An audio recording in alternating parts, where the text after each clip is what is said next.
ऐसा दो आशीष के गुरुवर फिर ये दर्श तुम्हारा हो। ऐसा दो आशीष के गुरुवर फिर ये दर्श तुम्हारा हो। जब भी दर्श हो मेरे गुरुवर सिर पर हाथ तुम्हारा हो, सिर पर हाथ तुम्हारा हो। बोलो पंच परमेष्टि भगवान की जय। 1008 श्री आदिनाथ भगवान की जय। अंतिम तीर्थेश भगवान महावीर स्वामी की जय। आचार्य भगवान गुरुवर श्री विशुद्ध सागर जी महाराज की जय। सम्यक समाधान प्रदाता मुनि श्री सुप्रभ सागर जी महाराज की जय। मुनि श्री प्रणत सागर जी सौम्य सागर जी महाराज की जय। जय जिन बंधु, हम सब यहाँ उपस्थित हुए हैं लोकप्रिय कार्यक्रम सम्यक समाधान के लिए। जैसा इसका नाम है सम्यक समाधान, वैसे ही उसका काम है। एक समाधान सभी के लिए कार्यकारी होता है। किसी का विकल्प है फलाना डिमका, उस विकल्प का जो समाधान मुनिषी हमें प्रदान करते हैं, उस विकल्प का समाधान हम सभी लोग YouTube channel, Adinath TV channel आदि आदि के माध्यम से हम सुनते हैं एवं लाभ लेते हैं, और उसके माध्यम से हमारे मन में जो उठने वाले विकल्प है उसका समाधान प्राप्त होता है। आने वाले पर्युषण पर्व में 4 कल्याणक नगरी धर्म नगरी विदिशा से पर्युषण पर्व के मंगल अवसर पर मुनि श्री सुप्रभ सागर जी महाराज के सानिध्य में समय सारोपक स्वयं सारोपासक संस्कार साधना शिविर का आयोजन किया गया है। आप सभी लोग इस साधना शिविर में भाग लेके अपने जीवन का अहोभाग्य बदल सकते हैं एवं साधना कैसे कर सकते हैं, साधना का जो विषय है कैसे कर सकते हैं, यह सब हम मुनिषी के मुखारविंद से साक्षात उसका प्रैक्टिकल देखेंगे। सुबह से योग की क्लास, फिर ध्यान की क्लास, फिर पूजन अभिषेक, मुनिषी के मंगलमय प्रवचन पर विशेष पर, उसके बाद आहारचर्या, शिविरार्थी की आहारचर्या, उसके बाद दोपहर की विशेष क्लास जिसमें एलईडी के द्वारा, एलसीडी टीवी के द्वारा आप सभी को एक ऐसी चीज़ दिखाई जाएगी जिसका आपका मंथन होगा। उसके उपरांत मुनिश्री के द्वारा दोपहर को 2:30 बजे, ठीक 2:30 बजे तत्वार्थ सूत्र मोक्ष शास्त्र पे मोक्ष मार्ग का विवेचन करेंगे मुनि श्री सुप्रभ सागर जी। अपने मुखारविंद से आप सभी लोग इस शिविर में लाभ लेके शांत संध्या के समय में लाइव सम्यक समाधान कार्यक्रम का लाभ भी ले सकते हैं। हाँ जी हाँ, लाइव सम्यक समाधान का आयोजन 10 दिन में इस साधना संस्कार समय सारोपासक साधना संस्कार शिविर के माध्यम से किया जाएगा। आप सभी लोग उस लाइव सम्यक समाधान का लाभ ले सकते हैं एवं शाम को संध्या आरती करते हुए, सामायिक करते हुए, अपनी दिनचर्या पूरी करते हुए एक मुनिचर्या का आपको अभ्यास किया जाएगा, साधना का अभ्यास किया जाएगा। शुरुआत करते हैं आज के इस सम्यक समाधान कार्यक्रम को। मुनिषी के चरणों में कोटिशा नमोस्तु करते हुए मुनिषी प्रणत सागर जी महाराज से यह निवेदन करते हैं कि हे स्वामी, आज के कार्यक्रम को संचालित करते हुए गति प्रदान करें। नमोस्तु नमोस्तु नमोस्तु। ओम नमः सिद्धेभ्य। नमः श्रीवर्धमानाय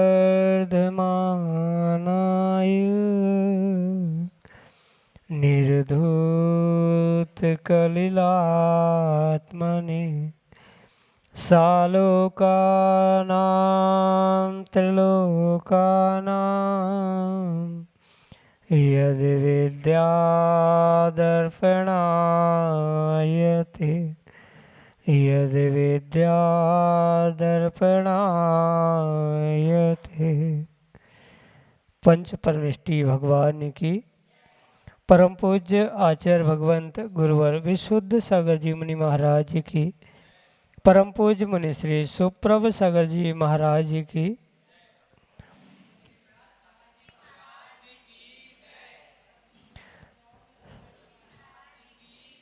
समीचीन विकल्पों का सम्यक समाधान, जो कि हम सभी प्रतिदिन आगम के परिप्रेक्ष्य में परम पूज्य आचार्य भगवंत गुरुवर विशुद्ध सागर जी महाराज के मंगल सुभाषित से, उन्हीं के सुयोग्य से परम पूज्य मुनि श्री सुप्रभ सागर जी महाराज द्वारा प्रदत्त वह प्रच्छना नाम के स्वाध्याय की अलौकिक विधा से प्राप्त कर रहे हैं। विकल्प समीचीन और उसका समाधान भी सम्यक। यह बहुत पुण्योदय का कार्य होता है जब एक श्रावक के मन में उठने वाला विकल्प समीचीनता को प्राप्त होता है, क्योंकि संसारी जीव है और संसारी के मन में विकल्प तो प्रतिपल उठते रहते हैं, लेकिन वह बुद्धि विवेक का कार्य होता है जब वह श्रावक, वह संसारी जीव अपने विकल्प को समीचीनता प्रदान करता है, और उसमें भी जब पुण्यानुबंधी पुण्य का उदय होता है तब कहीं जाकर हमें किसी निर्ग्रंथ गुरु से अपने उस समीचीन विकल्प का सम्यक समाधान प्राप्त होता है। हम सभी का परम सौभाग्य है कि हम प्रतिदिन अपने ही मन में उठने वाले उन अनेकानेक समीचीन विकल्पों का सम्यक समाधान परम पूज्य मुनि श्री सुप्रभ सागर जी महाराज के मुखारविंद से प्राप्त कर रहे हैं। प्रारंभ करते हैं आज का सम्यक समाधान। और आज के पहले विकल्प के लिए छतरपुर मध्य प्रदेश से अंकिता जैन परम पूज्य मुनि श्री के श्री चरणों में बारंबार नमोस्तु निवेदित करते हुए अपना समीचीन विकल्प रख रहे हैं कि महाराज जी, जब हमें किसी से बहुत अधिक राग हो जाए और वही राग हमारे लिए दुख का कारण बन जाए तो उस राग से हम कैसे बचें। हमारे समीचीन विकल्प का सम्यक समाधान करने की अनुकंपा करें। नमोस्तु महाराज जी, नमोस्तु। ओम नमः सिद्धम। परम पूज्य आचार्य भगवान गुरुवर विशुद्ध सागर जी महाराज के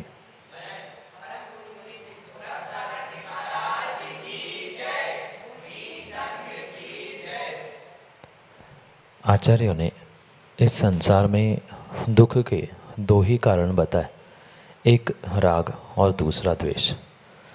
जब तक जीव के भीतर ये राग द्वेष परिणति परिणाम रहेंगे, कहीं ना कहीं उसको उसके बदले में दुख अवश्य ही मिलेगा। इसलिए जीव को ये समझने की आवश्यकता है कि हम किसी व्यक्ति के प्रति, किसी वस्तु के प्रति कितने हद तक राग करें, क्योंकि संसार का जैसा नियम है वह नियम शाश्वत हुआ करता है। संसार की वस्तु की, व्यक्ति की अनित्यता भी शाश्वत है। और कहीं ना कहीं अगर तीव्र राग हमारा किसी वस्तु में, किसी व्यक्ति में हो गया तो वह हमारे लिए तीव्र दुखदायी होता है, क्योंकि अक्सर देखने में आता है जहाँ राग होता है वहाँ जीवों की कोई ना कोई अपेक्षाएं बनने लगती है, और जहाँ अपेक्षाएं होती है, राग होती है, व्यक्ति ये चाहता है कि सामने वाला व्यक्ति और सामने वाली वस्तु भी क्यों ना हो वह हमारे हिसाब से ही रहे, पर वह कभी भी संभव हो नहीं सकता। और उसी कारण से अक्सर संसारी जीवों को दुख उठाना पड़ता है। जो उपेक्षा उस अपेक्षा की हुआ करती है उस राग के अंतर्गत, वही सबसे बड़ी दुखदायक कारण जीवन में हुआ करते। इसलिए सबसे पहले जीवों को किसी भी वस्तु के प्रति, किसी भी व्यक्ति के प्रति तीव्र मोह, तीव्र राग से बचने का पुरुषार्थ करना होगा। और कम से कम हमें ये विषय समझने के बाद ही कम से कम अपनी परिणाम और परिणति को सुधारने का पुरुषार्थ करना होगा। पर वह राग किस प्रकार का है, कैसा है, ये भी समझने की आवश्यकता है। अगर हमारा राग प्रशस्त राग है तो वह ज़रूरी नहीं है कि हम करें। कहीं ना कहीं उस प्रशस्त राग में, अनुराग में भी अगर हमें दुख दिखाई दे रहा है तो कहीं ना कहीं वहाँ पर हमारा निजी स्वार्थ है, निजी कुछ उम्मीदें, कुछ अपेक्षा उस राग से, संबंध से जुड़ी हुई। और ज़रूरी नहीं है कि प्रत्येक हमारी उम्मीद, हमारी अपेक्षाएं पूर्ण हो। पुण्य पाप भी कुछ हुआ करता है और पुण्य पाप के अनुसार ही जीव को उसका वैसा वैसा फल भी प्राप्त होता है। इसलिए नियम से ये बात समझे। पहली बात तो राग कहाँ किया जा रहा है, किससे किया जा रहा है, किस कारण से किया जा रहा है, आदि सभी बातों को समझते हुए ही हमें उसका निर्णय करना चाहिए। और अगर हम सोच ले कि उस राग से हमें दुख हो रहा है तो ये भी समझे वह व्यक्ति आपको किसी प्रकार से दुख नहीं दे रहा है। उस व्यक्ति के प्रति, वस्तु के प्रति जो आपका ममत्व, राग बैठा था और वहाँ जो आपकी अपेक्षाएं थी, वह अपेक्षाओं के कारण, आपके राग आपके कारण आपको दुख है, व्यक्ति ने आपके साथ कुछ भी नहीं किया, वस्तु ने भी आपके साथ कुछ नहीं किया, यही समझते हुए हम अपनी स्वयं के परिणाम और परिणति को सुधारने का प्रयास करें। यही आपके लिए सम्यक समाधान। श्रीमती देवेंद्रा जैन, विदिशा मध्य प्रदेश से, महाराज श्री के चरणों में बारंबार नमोस्तु निवेदित करते हुए अपना समीचीन विकल्प रख रहे हैं कि महाराज जी ज्ञान और उपयोग में क्या अंतर है। हमारे समीचीन विकल्प का सम्यक समाधान करने की अनुकंपा करें।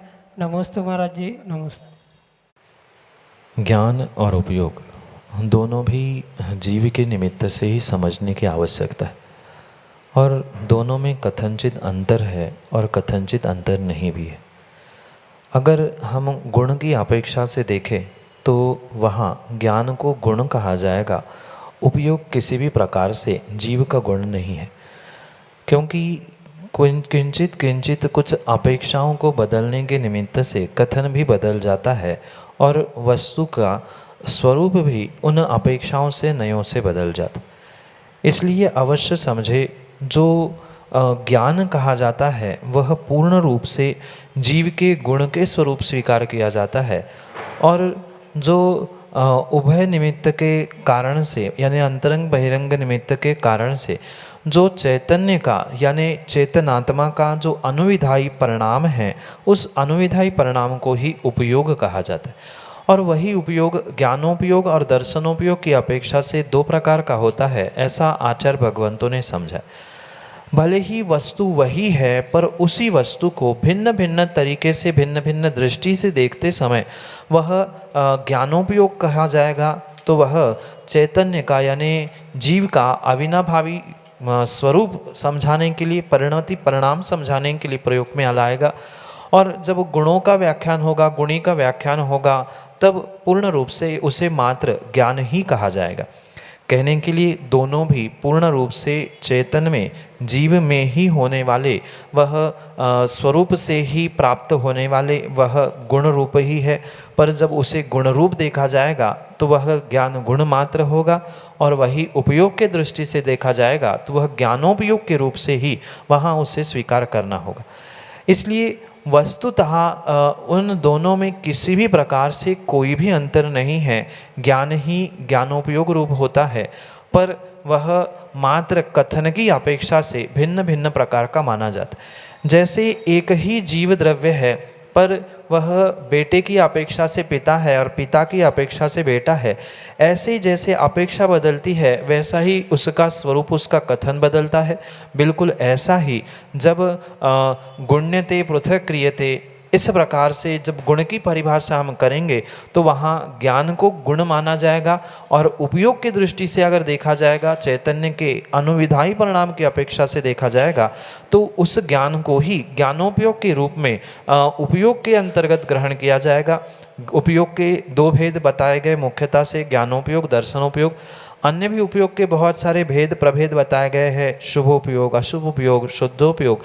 साथ में ज्ञान की भी परिणति के भिन्न भिन्न प्रकार आचार्य भगवंत बताते हैं। ज्ञान को 5 प्रकारों में आचार्य भगवंतों ने सम्यक ज्ञान को विभाजित किया: मति ज्ञान, श्रुत ज्ञान, अवधि ज्ञान, मनपर्य ज्ञान और केवल ज्ञान। जब इसका जीव के लक्षण स्वरूप कथन होगा तो वह उपयोग में कथन होगा, और सामान्य रूप से उसकी पहचान रूप जब उसको कहा जाएगा, वहाँ उसके गुणों की अपेक्षा से कथन होने से उसे पूर्ण रूप से उसे ज्ञान गुण कहा जाता है। यही उन दोनों में कथनचित दोनों का अंतर होने से, यानी संज्ञा, लक्षण, प्रयोजन आदि की अपेक्षा से मात्र उन दोनों में अंतर है, पर वस्तुतः वह दोनों एक ही है। यही आपके लिए सम्यक समाधान। श्रीमती सुषमा जैन, मढ़ौरा उत्तर प्रदेश से, महाराज श्री के चरणों में बारंबार नमोस्तु निवेदित करते हुए अपना समीचीन विकल्प रख रहे हैं कि महाराज जी अपने जीवन में सातिशय पुण्य का आश्रय कैसे करें। हमारे समीचीन विकल्प का सम्यक समाधान करने की अनुकंपा करें। नमोस्तु महाराज जी, नमोस्तु। जो पुण्य पूर्ण रूप से हमें परंपरा से मुक्ति का कारण बनने वाला है, ऐसे उस पुण्य को ही सातिशय पुण्य कहा। क्योंकि व्यक्ति को, जीव को जो भी प्राप्ति होती है, कहीं ना कहीं वहाँ पर पुण्य कर्मों के निमित्त से ही उसे लब्धि प्राप्ति आदि होती है। इसलिए वह जो पुण्य है, जो साक्षात भले ही नहीं अपितु क्रम क्रम से परंपरा से मुक्ति देने के लिए निमित्त बनता है, उसे ही आचार्य भगवंतों ने हमारे वर्तमान के परिप्रेक्ष्य में और भूत भविष्य के भी परिप्रेक्ष्य में सातिशय पुण्य का, अगर उसे और स्पष्ट समझे तो जो पुण्यानुबंधी पुण्य है, पुण्य के निमित्त से जो पुण्य को पुनः पुण्य में लगाने का जो पुरुषार्थ है, उससे जो पुण्य का उदय होगा, पुण्य का अर्जन होगा, वह सातिशय पुण्य कहा जाता है। सातिशय का अर्थ ही होता है जो अतिशय के साथ होता है, विशेष होता है, वह सातिशय पुण्य होता है। माना कि मनुष्य पर्याय मिली, धन संपत्ति मिली, ये सब कुछ साधन पुण्य के उदय से मिले, पर पुण्य के उदय से मिला हुआ ये धन, ये मनुष्य पर्याय हमने मात्र भोगों में व्यर्थ कर दिया, तो हमने पुण्य से पाप को बांधा। पर वही पुण्य से मिले हुए धन को, पुण्य से मिली हुई इस पर्याय को हमने साधना में धन को दान आदि में, पूजा आदि में अगर लगाने का प्रयास किया, तो वह पुण्य का पुण्य में पुनः डिपॉजिट होते हुए पुण्यानुबंधी पुण्य रूप हमारे लिए सातिशय पुण्य देने वाला, यानी विशेष पुण्य को प्राप्त कराने वाला निमित्त हो सकता है। जैसे बैंक आदि के निमित्त से जो चक्रवाढ़ ब्याज होता है, चक्रवर्ती ब्याज होता है, वह पुनः एक में एक ब्याज पुनः मूल में जमा होता है, पुनः उस ब्याज पे ब्याज, पुनः ब्याज पे ब्याज, ये जो वहाँ पर व्यवस्था है, बिल्कुल ऐसी व्यवस्था ये सातिशय पुण्य के निमित्त से, मतलब पुण्यानुबंधी पुण्य के निमित्त से आचार्य भगवंतों ने कही है। पुण्य को पुनः पुण्य में लगाना, पुण्य को पुनः पुण्य में लगाना, जो उसका पुण्य का उदय हो, ऐसा पुण्य पुण्य पुण्य संग्रह करते करते पुण्यानुबंधी पुण्य ही सातिशय पुण्य रूप परिवर्तित होगा, जो कि 13वें गुण स्थान तक ले जाने के लिए पूर्ण रूप से सहायक निमित्त बनेगा। और वहाँ पुनः उस पुण्य का, सातिशय पुण्य का ही, पुण्य के उदय में ही पुण्य का नाश किया जाना और फिर वहाँ तीर्थंकरत्व के बाद सिद्धत्व को भी प्राप्त करना, ये ही आगम के परिप्रेक्ष्य में पुण्यानुबंधी पुण्य यानी सातिशय पुण्य है। आपके लिए सम्यक समाधान से श्रीमती सविता जैन, विदिशा मध्य प्रदेश से, अगले समीचीन विकल्प के लिए। महाराज श्री के चरणों में बारंबार नमोस्तु नमोस्तु नमोस्तु। महाराज श्री, मेरा प्रश्न है कि क्या बोर के पानी से द्रव धोकर लाना उचित है या नहीं? कृपया मेरा शंका का समाधान कीजिए। नमोस्तु महाराज जी, नमोस्तु महाराज जी, नमोस्तु महाराज। मंदिर में प्रासुक द्रव्य चढ़ाने का ही विधान है, और प्रासुक द्रव्य तभी बनता है जब प्रासुक पानी से उसकी शुद्धि की जाती, और वह प्रासुक पानी पूर्ण रूप से आगम के परिप्रेक्ष्य में तभी कहा जाता है जब उसकी विलछानी व्यवस्थित पूर्ण हो, तभी वह छना कहा जाएगा, और छना हुआ पानी ही प्रासुक किया जा सकता है या प्रासुक हो सकता है। अनछना पानी किसी भी प्रकार से, चाहे आप गर्म कर लो, लौंग डाल दो, छान लो, वह किसी भी प्रकार से विधिवत जिसकी विलछानी स्थान पर नहीं पहुंची है, वह आगम के परिप्रेक्ष्य में अनछना ही पानी कहा जाता है।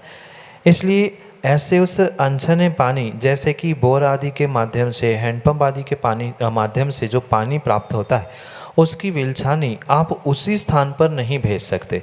अन्यत्र विलछानी करते हुए नाली में बह सकती है, पुनः भूमि में जाएगी, पर जहाँ से, जिस स्रोत से वह पानी निकला है, पुनः वहीं पर विलछानी पहुँचना, जीवों को पहुँचाना, ये ही उस पानी को, जल को छानने की विधि आचार्य ने आगम में बताई है।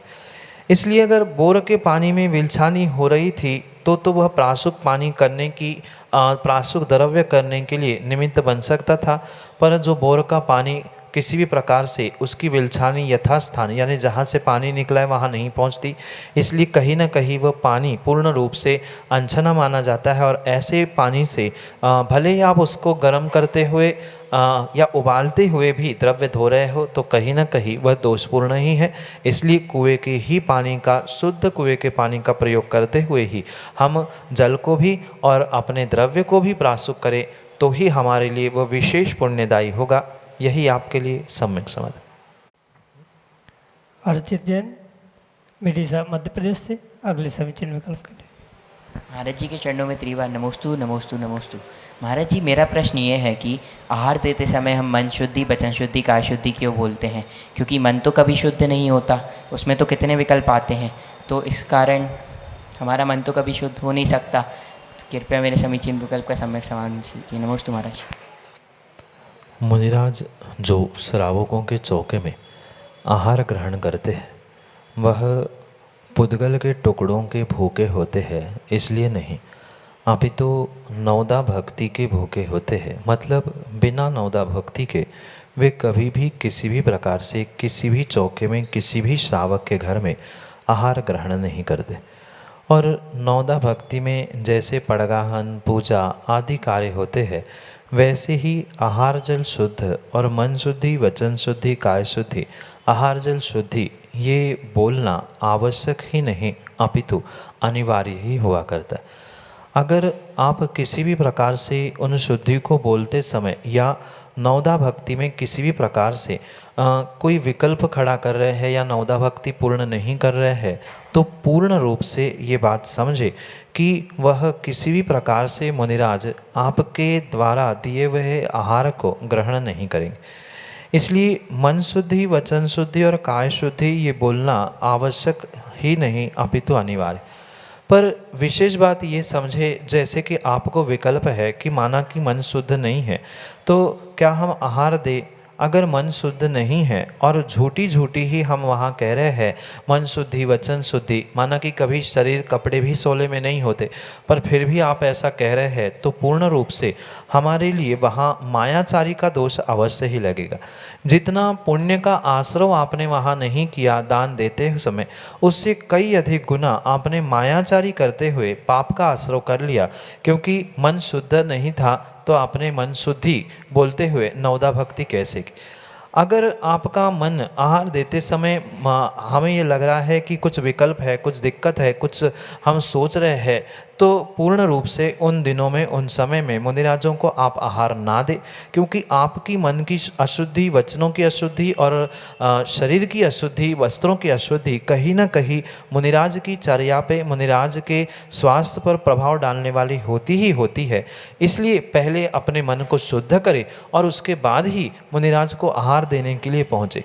हाँ, शुद्धि का मतलब जैसे मन से रहित होकर अरिहंत भगवान आदि होते हैं वैसे शुद्ध नहीं होंगे, पर जो भी सांसारिक विकल्प है उन सभी विकल्पों से रहित होकर ये मुनिराज कैसे है, यह आहार अच्छा है कि नहीं है, हमें देने ही नहीं मिलता, वही लोग देते हैं, हम तो दे ही नहीं पाए, आदि किसी भी प्रकार की संक्लिष्टता भीतर है, संकल्प विकल्प है, तो वह मन की अशुद्धि ही कहलाएगी।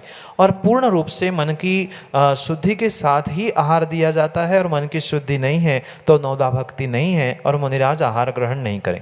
पर आपके मन में क्या चल रहा है ये मुनिराजों को पता नहीं है, इसलिए ये शुद्धि बोलना अनिवार्य होती है। और माना कि शुद्धि भी बोल ली और मन में संकल्प विकल्प चल रहे हैं, कोई विपरीत परिणति परिणाम चल रहे हैं, तो पूर्ण रूप से आहार दान के पुण्य की जगह आपको वहाँ मायाचारी का बहुत बड़ा पाप लगेगा। जब आपको ऐसा विकल्प हो कि मन शुद्ध नहीं है, उस दिन आप मुनिराज को आहार ना दे, स्वयं की भी और मुनिराज की भी रक्षा करे, यही आपके लिए सम्यक समाधान। खुशबू जैन, विदिशा मध्य प्रदेश से, अगले समीचीन विकल्प के लिए। नमोस्तु महाराज जी, मेरा प्रश्न यह है कि हम भविष्य कैसे पता करें और भविष्य क्या है, आप मेरी शंका का समाधान करें। नमोस्तु महाराज जी। भविष्य काल में यानी आने वाले काल में हमारे जीवन क्रम में क्या होने वाला है, कैसे होने वाला है, क्यों होने वाला है, इन सब को समझना यह ज्योतिष या भविष्य कहा जाता है। कहीं ना कहीं जो ग्रह, नक्षत्र, तारे, इनका परस्पर में और हमारे साथ कुछ ना कुछ जीवन का संबंध हुआ कर, कर्मोदय के साथ साथ ये अन्य भी कुछ ऐसे निमित्त होते हैं जो हमारे लिए प्रभावशाली होने की संभावना होती है। कुछ अंशों में ये निमित्त नैमित्तिक संबंध होने से ये ज्योतिष, ये भविष्य आदि सब कुछ हुआ करते, पर इस बात को विशेष जानने की आवश्यकता है। और मात्र जानने की नहीं, वह बहुत अच्छे से इसमें में धारणा बनाने की आवश्यकता है कि ये जो भी भविष्य है, ये ज्योतिष है, ये पूर्ण रूप से ऐसा ही है ये भ्रम मान के हम ना बैठे। कहीं ना कहीं ये निमित्त नैमित्तिक हमारे जीवन से संबंधित हुआ कार्य हुआ करता है। भले ही वह एक विद्या हमारे आगम ग्रंथों में आचार्यों ने बताई है, पर आचार्यों ने ये नहीं कहा कि पूर्ण रूप से हम उस भविष्य पे या ज्योतिष पर ही अवलंबित रहते हुए पुरुषार्थ करना छोड़ दें।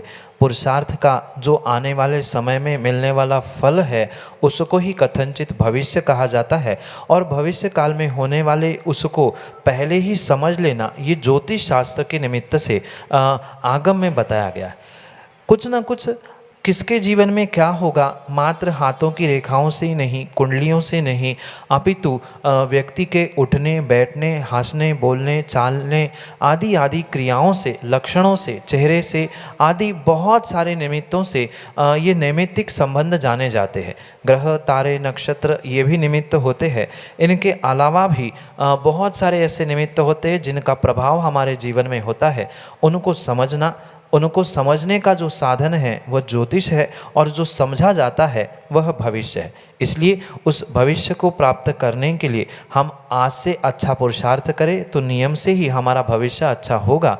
अन्यथा भविष्य के चक्कर में हम कार्य और पुरुषार्थ छोड़ के बैठ जाएंगे तो कभी भी हमारा आने वाला समय भविष्य अच्छा हो जरूरी नहीं है। इसलिए निमित्त नैमित्तिक संबंधों को समझते हुए सबसे पहले उपादान भूत हमें पुरुषार्थ करने की आवश्यकता होगी। जितना हमारा पुरुषार्थ अच्छा होगा वह हाथ की लकीरें भविष्य भी समय समय पे बदलते हुए देखने में आता है। यही आपके लिए सम्यक समझ।